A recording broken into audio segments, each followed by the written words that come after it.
Welcome, आप सबका स्वागत है आपके अपने YouTube channel Danish sir official में। जैसे कि पिछले 3 वीडियो से आप लोग देख रहे थे कि इस चैनल पर आप लोग की एक नई सीरीज की शुरुआत हुई है, जिसमें हम लोग 10th और 12th के टॉप सब्जेक्ट्स जो मेन सब्जेक्ट्स होते हैं बोर्ड एग्जामिनेशन के, उनके बारे में टिप्स और ट्रिक्स बताएंगे। शुरुआत हम लोग ने 10th की सीरीज के साथ की है, जिसमें अभी तक की हम लोग मैथ्स, साइंस और एसएसटी सब्जेक्ट्स के बारे में डिस्कस कर चुके हैं। आने वाले 2 वीडियोस इंग्लिश और हिंदी के होंगे, जिसमें आज का वीडियो आप लोग को इंग्लिश सब्जेक्ट के बारे में बताया जाएगा, लैंग्वेज लिटरेचर दोनों, और आखिरी वीडियो आपका 10th की सीरीज का होगा, उसमें हिंदी। उसके बाद हम लोग अपने 12th की सीरीज की तरफ चलेंगे, जिसमें 12th के जो मेन सब्जेक्ट्स होते हैं, चाहे वो कॉमर्स साइड का हो, चाहे वो आर्ट साइड का हो, चाहे वो साइंस साइड का हो, उन वीडियोस के बारे में बताया जाएगा। उस 12th की सीरीज के बाद हम लोग अपने चैनल पर एक नई चीज़ शुरू करने वाले हैं, नई सीरीज की शुरुआत करेंगे, और उस नई सीरीज में क्या नई चीज़ें होंगी, क्या नया आप लोगों को इसमें इंपॉर्टेंट कंटेंट मिलने वाला है, जिस कंटेंट की वजह से आप लोग का काफ़ी फायदा होगा। कंटेंट क्या पेड होगा, अनपेड होगा, कैसे आएगा, किस टाइम आएगा, किस वक्त आएगा, संडेज को आएगा या वीकली बेसिस पर आएगा या रोज़ आएगा, कैसे, वो सभी जानकारी आप लोगों को अगला वीडियो जो हमारा हिंदी सब्जेक्ट का होगा उसके एंड में उस वीडियो की जानकारी जरूर। तो बिना किसी बात के हम लोग शुरू करते हैं आज का। जैसे कि आप लोग सब लोग जानते होंगे कि इंग्लिश चैप्टर के अंदर, इंग्लिश सब्जेक्ट के अंदर 4 चीज़ें आप लोग की आती हैं एग्जामिनेशन में। सेक्शन ए जो हम लोग का सबसे पहली चीज़ होती है वो होती है अनसीन पैसेज। अनसीन पैसेज के बाद हम लोग का आता है आपका राइटिंग स्किल्स, ग्रामर और लिटरेचर की 4 चीज़ें आती हैं, और चारों चीज़ों के बारे में मैं आप लोग को जिसे डिटेल से बताने वाला हूँ। सबसे पहले हम लोग आते हैं अनसीन पैसेज के बारे में। अनसीन पैसेज के बारे में बहुत बड़ा मिथ क्रिएट बच्चों के बीच में हो चुका है कि वो बहुत डिफिकल्ट होता है, उसके क्वेश्चन आंसर ढूंढना बहुत मुश्किल होता है, कैसे ढूंढे जाएंगे, मीनिंग कैसे, अगर कोई वर्ड मीनिंग आ जाए पैसे से रिलेटेड वो कैसे की जाएगी, ब्ला ब्ला, इस तरह की चीज़ें। तो आज की वीडियो के बाद आप लोगों की वो प्रॉब्लम खत्म हो जानी चाहिए। सबसे पहले हम लोग करते हैं अनसीन पैसेज के लेंथ के बारे में। अगर वो पैसेज आपका एक पैसेज का, एक पैराग्राफ का, 2 पैराग्राफ का, 3 पैराग्राफ का, 4 पैराग्राफ का, कैसा भी हो, सबसे पहला जो आपको काम करना पड़ेगा वो ये करना पड़ेगा कि आप लोग उस पैसेज को पहले तो अलग अलग भागों में उसको डिवाइड करके इसको पढ़ना शुरू कर लिया।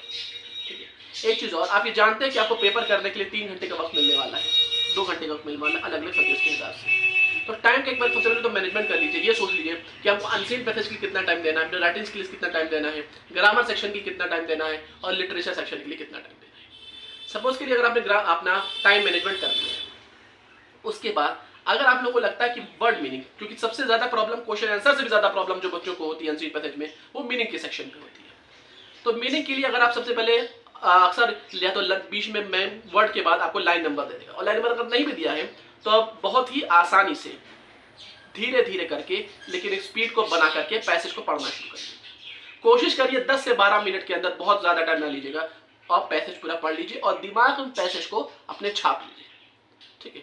उसके बाद अब आप क्वेश्चन को एक एक करके क्वेश्चन वाइज करना शुरू करिए। क्वेश्चन वाइज करना शुरू करेंगे तो मीनिंग सबसे पहले आपके सामने आएगी। मीनिंग आपको पता है कि सपोज कर लीजिए मीनिंग आ गई है स्ट्रॉन्ग। ठीक है। अब स्ट्रॉन्ग तो का मतलब ताकतवर भी होता है। अब वो किस सेंस में ताकतवर कहना चाह रहा है, क्या वो किसी लड़के के लिए कहा जा रहा है, क्या वो किसी चीज के लिए कहा जा रहा है, क्या वो किसी पेड़ के लिए कहा जा रहा है, किस चीज के लिए स्ट्रॉन्ग कहा जा रहा है। तो पहले देख लीजिए वो वर्ड पैराग्राफ में आ कहाँ रहा है, क्योंकि मीनिंग आपको वही लिखनी है जो उसकी पैराग्राफ में हो। आप जानते हैं वर्ड्स की मीनिंग अक्सर किस जगह पे वो यूज हुआ है, in the place which they are used they can change the meaning. Words can change the meaning in the place of their usage. तो वो जगह के हिसाब से मीनिंग चेंज कर सकते हैं। वो वर्ड देखिए किस सेंटेंस में, एक बार सेंटेंस पढ़िए और सेंटेंस की मीनिंग निकालिए, ना कि उस वर्ड की। एक बार अगर सेंटेंस की मीनिंग निकल गई आपकी पूरी, तो जाहिर सी बात है विद इन 2 to 3 सेकेंड्स उस वर्ड की मीनिंग आपके दिमाग में फौरन आ जाएगी और बड़े आसानी से आप ले सकते हैं। ठीक है। तो ये बात हुई मीनिंग के बारे में। अब हम आते हैं क्वेश्चन आंसर के बारे में। एक चीज बहुत ध्यान रखने की जरूरत है, बच्चे अक्सर करते आए हैं 8 तक की, कि पैसेज में आपको 2 लाइन मिल गई, यही आंसर है, वो 2 लाइन उठा के एज इट इज आप अपने आंसर शीट पे लिख देते हैं। होता यह है एग्जामिनर, तो जैसे आपको बता दिया गया है कि आप लोग अक्सर ही गलती कर देते हैं।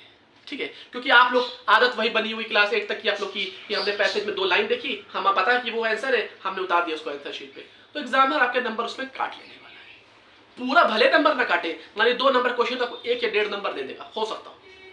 तो अगर आप चाहते कि आपको नंबर ना कटे, तो बेहतर ये कि आप उस आंसर को पढ़िए और उसको वर्ड्स में चेंज करके अपने वर्ड्स में उसको लिखिए। लेकिन ये ध्यान रखते हुए, कीप इन माइंड कि वो चेंज्ड वर्ड्स जो आपने किए हैं वो कहीं से भी आपके पैराग्राफ से अलग न हट जाए। तो ये आपका मीनिंग के बारे में भी हो गए और क्वेश्चन आंसर। यानी अब आपको ये चीज समझ जानी चाहिए कि अनसीन पैसेज में आज के बाद आपको कोई गलती नहीं होनी चाहिए। सेकंड चीज पे हम लोग आते हैं हमारी राइटिंग स्किल, जिसमें हम लोग के लेटर, एसेस, नोटिस, ईमेल, ये सारी चीजें आती हैं। सब लोग हम लोग आते हैं लेटर पर आते हैं। लेटर आप जानते हैं कि फॉर्मल इनफॉर्मल होता है। जो मेन पॉइंट्स होते हैं आपको जो ध्यान रखने की जरूरत है वो है कि सेंडर एड्रेस, रिसीवर्स एड्रेस, और एक चीज और आप लोग अक्सर गलती करते हैं कि जब किसी प्रिंसिपल या डायरेक्टर या इस तरह की पोजीशंस को आप से लिखते हैं तो आप लोग कह देते हैं respected sir slash ma'am. Ma'am की अक्सर आप लोग स्पेलिंग में मिस्टेक कर देते हैं, MAM लिखते हैं, जो कि स्पेलिंग गलत है। मैम की जो सही स्पेलिंग होती है वो है capital M, small a, apostrophe, फिर A, फिर small m। This is the right spelling of ma'am. MAM वो रॉन्ग स्पेलिंग होती है, M, capital M, small a, apostrophe, then again small a, then again small m. Okay, respected sir, backward slash, forward slash, and then ma'am. उसके बाद फिर जब आप लिखना शुरू करें तो जहां आपने मैम लिखा है उसके जस्ट नीचे नेक्स्ट लाइन से आप उसको लिखना शुरू करेंगे। सब्जेक्ट बहुत ध्यान से लिखिएगा, सब्जेक्ट इतना लंबा मत लिखिए कि उसको दूसरी लाइन में आना शुरू हो जाए। सोच करके ध्यान से कट शॉर्ट करके सब्जेक्ट को छोटा लिखिएगा, लेकिन वो छोटा सब्जेक्ट भी आपके लेटर का पूरा समराइज करके आप बता दे रहा हूं कि आप इस लेटर में क्या लिखने वाले हैं। सब्जेक्ट का मकसद ही यही होता है, सब्जेक्ट का मतलब ही होता है कि उस सब्जेक्ट को पढ़ के पढ़ने वाला ये समझ जाए कि इस लेटर किस चीज के बारे में है। नंबर एक चीज। नंबर से जब लेटर को आप क्रिएट करी थी तो जाहिर सी बात है 5 से 8 नंबर 10 नंबर का आता है। मान लीजिए हम 8 नंबर कैसे आता है लेटर आता है, तो मिनिमम अगर 5 नंबर का भी है तो अभी 3 पैराग्राफ आपको लिखने ही लिखने हैं। अब मान लीजिए अगर 5 नंबर का आपका है तो पहला पैराग्राफ आपका इंट्रोडक्शन पार्ट होगा पूरा लेटर का, कि लेटर हमसे क्या कह रहा है। मान लीजिए कोई कंप्लेन कर रहे हैं किसी चीज को, ठीक है, मान लीजिए आप अपने डिस्ट्रिक्ट के MLA को, अपने डिस्ट्रिक्ट के SP को, सपोज करिए सुप्रिटेंडेंट ऑफ पुलिस को आप कंप्लेन कर रहे हैं कि आपके एरिया में क्राइम रेट बहुत बढ़ रहा है। तो सबसे पहले आप बताइए कि कौन कौन से क्राइम हो रहे हैं, कहाँ कहाँ हो रहे हैं, कोई एग्जाम्पल बता दी क्राइम का, जैसे किसी की कोई रॉबरी हो गई हो, किसी की डेथ हो गई, किसी ने मर्डर कर दिया हो, इस तरह की चीजें बताइए। सेकंड पैराग्राफ में बताइए कि आप क्या सॉल्यूशन चाह रहे हैं उनसे, कि क्या इसके लिए होना चाहिए।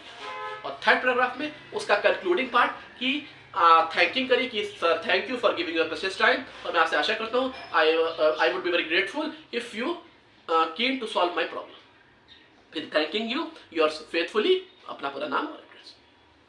एड्रेस लिखते वक्त ये ध्यान दिया करिए कि एड्रेस पे कॉमा, फुल स्टॉप, ये सब चीजों का बहुत खास, कैपिटल लेटर, स्मॉल लेटर की चीज का बहुत खास ख्याल रखना। ये तो हो गया आपका लेटर राइटिंग। अब हम आते हैं अपने ऐसे राइटिंग या कंपोजिशन सेक्शन पर। उस चीज में तो बच्चे अक्सर कर देते हैं ना कि उनके पास मान लिखा कि an imaginary dream, an imaginary journey in our dream, यानी सपने में आपकी हुई एक यात्रा, उसकी माना को लिखना। समझ सकते हैं कि मिस्टेक्स होती कैसे, ठीक है। तो सबसे पहले जब आप ऐसे लिखना स्टार्ट करिए तो इंट्रोडक्शन जो है आपके ऐसे का जो पहला पैराग्राफ होना चाहिए 45 से 55 60 वर्ड से ज्यादा बड़ा नहीं होना चाहिए, और उसमें आप अपने ऐसे का इंट्रोडक्शन लिखिए कि क्या आप अपने ऐसे से बताना चाह रहे हैं, ठीक है। उसके बाद सेकंड, थर्ड और फोर्थ पैराग्राफ के अंदर आप उस ऐसे का पूरी बॉडी लिखिए, और अगर चाहते हैं ऐसे आपका बड़ा है 400-500 वर्ड्स का है तो आप फिफ्थ पैराग्राफ को भी उसमें लिख सकते हैं। उसके बाद जब वो आपकी बॉडी खत्म होगी तो फिर अपने लास्ट पैराग्राफ, बल्कि आप सेकंड लास्ट पैराग्राफ की लास्ट लाइन से ही आप अपने ऐसे को कंक्लूड करना शुरू करेंगे। फिर जब आप लास्ट पैराग्राफ में आएंगे तो उसमें आप कंक्लूडिंग पार्ट लिखेंगे, और वो पैराग्राफ ज्यादा बड़ा नहीं 30 से 35 वर्ड्स का होना चाहिए, और उस पैराग्राफ की एंडिंग एड करते हुए आप अपने ऐसे का एंड। एक चीज का खास ख्याल रख रहा हूं कि आपकी ऐसे का स्टार्टिंग और आपकी ऐसे की एंडिंग साफ साफ कनेक्टिव होनी चाहिए, कनेक्शन बीच में पता चलना चाहिए। और लास्ट इंपॉर्टेंट चीज हमारे सब्जेक्ट में जो होती है वो है लिटरेचर, जिसमें आप लोग जानते हैं कि आपकी फर्स्ट लाइट और सारी बुक्स होती हैं, अलग अलग स्टोरीज हैं, पोएम्स। मैं किसी स्टोरी या पोएम का नाम नहीं लूंगा, लेकिन मैं एक चीज तो बता दे रहा हूँ कि आप लोग मिस्टेक कौन सी करते हैं और उस मिस्टेक को कैसे सुधारते हैं। आप ये जानते हैं कि पोएम जब आप लोग की कभी भी आती है तो तब आप लोग समझ चुके होंगे कि 9th का पेपर आप लोग दे चुके हैं। पोएम कैसी जाती है, एक स्टैंजा वाइज दे देगा आपको, उससे रिलेटेड क्वेश्चन आंसर आ जाएंगे। हाँ, कभी कभी पार्ट्स ऑफ स्पीच यानी मेलंकोली और हाइपरनोट, मतलब इस तरह के कुछ पार्ट ऑफ स्पीच, पर्सोना, ये यानी कैसे इस वर्ड को एक्सप्लेन किया जा रहा है इस पैराग्राफ के अंदर, ये सारी चीज़ें आपको एक्सप्लेन करने के लिए आ सकती है। इससे बात को समझ सकते हैं कि आपको स्टैंजा वाइज आपका आना है, क्वेश्चन आंसर आएंगे, क्वेश्चन आपका अटेम्प्ट कर सकते हैं। एक चीज़ और, सपोज कर लिया आपकी 4 पैराग्राफ है आपके उसके अंदर, और आपको सेकंड पैराग्राफ तो पेपर में आपके पोएम बेसिक आ गया। ठीक है, ठीक है, तो आपका सेकंड पैराग्राफ आ गया। तब ये मत समझिए क्वेश्चन आंसर वो सेकंड पैराग्राफ क्या फंस सकते हैं, पूरी पोएम में से भी कहीं से क्वेश्चन आपका आ सकता है। तो ये तो बात हुई आपकी पोएम्स के बारे में।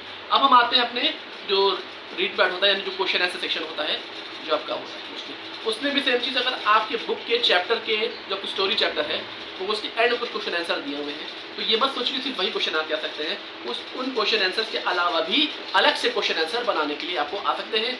बने हुए क्वेश्चन आएंगे, अटेम्प्ट करिए और आपको नंबर्स मिल सकते हैं। खास ख्याल रखिएगा कि स्पेलिंग्स कभी गलती मत करिएगा, राइटिंग स्किल्स अपनी अच्छी रखिएगा, राइटिंग अच्छी रखिएगा, पेपर का प्रेजेंटेशन बहुत सही रखिएगा, ताकि पेपर का प्रेजेंटेशन अच्छा होगा तो एग्जामिनर का थोड़ा सा माइंड भी फ्रेश रहेगा, खुश रहेगा और वो आपको अच्छे नंबर देने की कोशिश करेगा। अगर आपकी राइटिंग खराब होगी ना तो सही आंसर में भी एग्जामिनर गुस्सा हो जाता है और वो नंबर आपका काट सकता है। तो ये जानकारी आपको देनी थी आपकी इंग्लिश पेपर के बारे में। तो नेक्स्ट जो हमारा वीडियो होगा हिंदी को लेकर के, उसी के एंड में आपको इस बात का खुलासा किया जाएगा कि क्या चीज़ हम लोग इस 12 के बारे सेक्शन के बाद क्या करेंगे। पूरी जानकारी आपको उसके अंदर मिल जाएगी। दैट मीन्स वो आप अगले आने वाले वीडियो थोड़ा सा लंबा हो सकता है, ठीक है, उसको जरूर देखिएगा। और अभी तक आप इस चैनल का, इस फैमिली का हिस्सा नहीं बने हैं तो अभी तक इस वीडियो के एंड में जो सब्सक्राइब का बटन आपको मिलेगा, सब्सक्राइब बटन पर क्लिक करके और भी क्लिक कर दीजिए, बेल आइकन पर जरूर क्लिक कर लीजिएगा ताकि इस वीडियो के नोटिफिकेशन आपको मिल जाए। लाइक ज़रूर कर दीजिएगा। Thank you.